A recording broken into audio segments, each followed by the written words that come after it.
One of the most frequently asked questions that we get is why you should prepare as early as possible for end of life and crisis.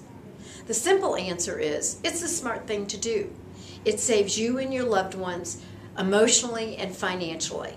Let me just give you a personal example of something that happened to me recently. My mother had an operation. She had her hip replaced. We were in the hospital, surgery went well, we were waiting for rehab the next day, and we were sitting there chatting. Well, my mother was sitting in a chair, and she looked at me, and she said, "I can't breathe."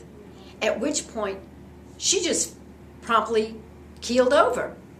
Well, at that point, about 8 nurses came into the room and tried to revive her. And they were pushing at her and yelling at her, "Wake up, wake up." And all of a sudden, out of the back of the room, I heard a nurse say, "We're going to intubate her."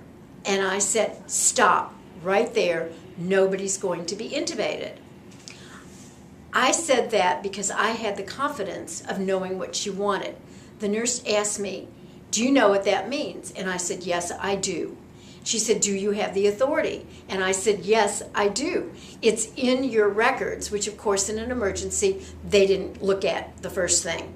I said, "But I have it also here in my purse. Here it is." And so they did nothing. Now, it was scary, but I had the confidence to make that decision because I had spoken with my mother. I knew what she wanted and what she didn't want. Either she wanted to hopefully come back and be fine, or she would go the other way, and that was okay too. What she didn't want was any middle ground.